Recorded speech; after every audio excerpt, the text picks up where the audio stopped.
everyone, and welcome to the AZ Nerdy Christian YouTube channel. Today, we are making the final exclusive YouTube video for Men's Mental Health Month. And what I decided to do was react to a recent video about men's mental health from TED Talk. This is going to be a blind reaction, but it looks like it will be a pretty cool presentation. So let's go ahead and jump right into this. So don't forget to like, share, and subscribe.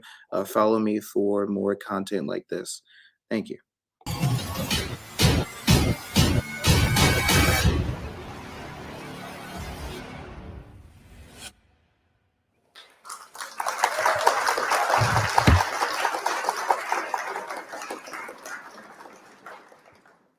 So I'd like to start by asking a few quick questions. How many of you have said, I'm okay, I feel good, nothing wrong here, when actually you don't feel great, it's not all good here, and you're not okay? Fair enough. Now, girls only. How many of you would reach out to a friend or a family member when you're feeling stressed, anxious, or overwhelmed? Now, guys, same question. How many of you would reach out to a friend or family member when you're feeling stressed, anxious, or overwhelmed? Depends. Okay. Yeah. So my name is Henry, and I'm here today to talk about how toxic masculinity is negatively impacting men's mental health. If you would have Okay. said to me on the 5th of March 2020 that I would be stood here today on this stage delivering this talk, I wouldn't have believed you. Why the 5th of March 2020? That's a very specific date. I know. So let me tell you why. This is something that I haven't really shared publicly before. So why not do it on arguably one of the biggest talking platforms here today? I woke up on this day, the 5th of March 2020, feeling stressed, anxious, overwhelmed. And initially I was physically unable to get up out of bed. I don't think I'd ever felt so alone or tired. But why did I feel like this? Well, the practice of law is tough. You may know somebody who's currently doing their law studies or who are currently practicing as a lawyer, and they will probably tell you that it's just a little bit difficult, right? That, coupled with trying to navigate your life in your mid-20s, things such as finances, getting your own place, relationships, moving out, a global pandemic, all just became a little bit too much. So how did we get here? How did we get to this point? Well, I woke up and I went into the office as normal, and it was all just a bit overwhelming. Whether it's school or we're working, how we spend our time during the work week is where we spend most of our days. So when you've got a supportive environment, when you have teaching staff, peers, co-workers that are there to support and guide you, it lightens the load, so to speak. But what if you don't have that? What if you have the opposite? What if you have somebody who you don't quite know where you stand with, somebody who doesn't support you, and somebody who gaslights you? What would you do? Hate it. Hate it Well, so in my much. case, what I would do is I would come into the office early to try and get some work done without them around. I would go to the bathroom and throw up because I was so anxious, stressed, and overwhelmed. I would go to the bathroom and cry because I couldn't handle the working day. And then I'd go back up to my desk and carry on working. I knew I had to do something. I knew I couldn't keep going on like this, but I was kind of embarrassed, and I thought, maybe I'm the problem. Maybe I'm doing something wrong. Gaslighting yourself. Thankfully, a close friend of mine reached out because they realized that something wasn't quite right. We also happened to be good friends. I will say real quick, I that is something that I'm still dealing with. Like, how do I handle mental health and still have a job, right? Especially when there's anxiety there and you don't know where you stand with everyone, or your boss sucks and things like that. I know that when I was at a job where I thought I had the worst boss, my anxiety was definitely pretty bad. I was very uncomfortable around him. That was for different issues though that were related to work, but also not. But it was tough. It was tough. Not as bad as what he's going through, but it was tough. So they would take me for coffees before work. They would catch up with me during the day to make sure that I was doing okay. And gradually over time, I'd start telling them more and more about how I was feeling. A weight lifted, sharing my problems with somebody else. Over time, I started telling my friend more and more. And I started to realize that everything that was making me stressed, anxious, and overwhelmed was within my control to change. So with the support and guidance that I needed, that's what I did. It may come as no surprise that the UK Mental Health Foundation found that 1 in 8 men suffer with some kind of general anxiety or stress disorder. But it's likely that those figures are actually higher, and this is because a lot of cases go undiagnosed or unreported due to the stigma around men reporting or sharing their problems. But why is there such a stigma around men talking about their problems?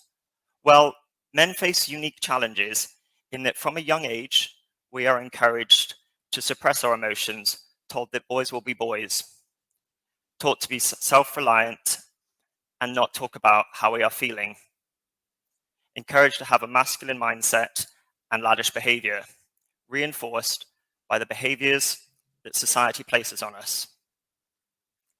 So if men aren't talking about their mental health problems, what are they doing? Well, research by the Harvard Business Review suggests the following 3 things: escapism, withdrawal, and externalization. Escapism, turning to alcohol or substance abuse. Men are 3 times more likely to turn to alcohol, especially drinking alone. The same with substance abuse. Withdrawal, Mm. cancelling plans, taking more sick days, not showing up to those school socials, not showing up to those work activities. And that's yeah, that's typically what I do. Um, I struggle with loneliness, and so I try, as especially as an extrovert, it's difficult, but I try to um, be okay with being alone and just try to enjoy my own self and my own presence. It's not easy. I'm still trying to think about how to do all of that, or even if I should, and how should I navigate all of that. But that is something very much I will do. Is I constantly withdraw when things get tough. Just put on your headphones, blast the music that you like, and walk around completely ignoring the world around you. Right? That's definitely something that I do a lot. And externalization, exhibiting antisocial behaviors towards others, low impulse control, such as reckless spending, and high levels of irritability. Hmm. The most shocking risk of men not talking about their mental health is male suicide. Suicide is a complex issue, and generally, there isn't one specific event or factor that results in somebody taking their own life. It's usually a combination of a number of factors, Yep. such as personal, community, or societal issues. Yeah. Research by the UK government found that men who kill themselves are most likely from a lower socioeconomic group and are below the age of 50. So it is clear that men's mental health and male suicide are critical issues that affect all of us. But what can we do? What can we as a collective do to support men in their mental health journey? Well, I think there are 3 key ways that we can support them. The first is recognizing that it starts with a conversation. The second are small lifestyle changes that we can all make to help improve our lives. And the final one is recognizing that men's mental well-being is a societal issue and not just an issue for men. So let's start with the first one. It starts with a conversation. One of the most common themes amongst men who are struggling with their mental health is how lonely and isolated they felt from the people, places, and networks around them. So we need to create a space where men feel comfortable and encouraged to talk about how they are feeling. How can we do this? Well, if you have a mate or a family member who you think they've been a bit quiet, I've not heard from them in a while. Why do they keep cancelling the plans? Well, reach out to them, send them a text message, give them a phone call, FaceTime them. It can make all the difference. Small lifestyle changes. We can all make these small lifestyle changes, which will have a huge positive impact in our lives. Many men who have gone through periods of crisis and built themselves back up have tried these. They have helped me, and I hope that they may help you too. These include cutting down on alcohol. Whilst tempting, Obviously. the depressive elements of alcohol actually make us feel worse. Yeah. Physical activity. When we move, our bodies release positive endorphins. Many men, again, who have gone through periods of crisis and were building themselves back up, heavily invested in activities that made them feel good, allowed them to support others, and created strong networks. So if you can, go for that brisk walk because it can make all the difference. It's a nice, easy way to start. If a mate seems off, send them a message, see if they want to go to the gym, for a walk, for a run, to grab a coffee. And finally, let's recognize that we also need to stay social. And I don't mean on social media. Physically being Yeah. around other people can make us feel good, and it can reduce feelings of loneliness. And the last way that I think that we can positively push this conversation forward is by recognizing that men's mental health and men's well-being is an issue for all of us, not just for men. We all have a role to play in pushing this agenda forwards. So how can we do that? Well, we can start by challenging gender stereotypes. We can let men know that there are resources available to them to talk about, to share their problems. And we can also develop specific programs for men to help them that cover the unique challenges that men face. Together, let's build a space where we can all feel safe talking about and sharing our vulnerabilities. All right, cheers. Thank you.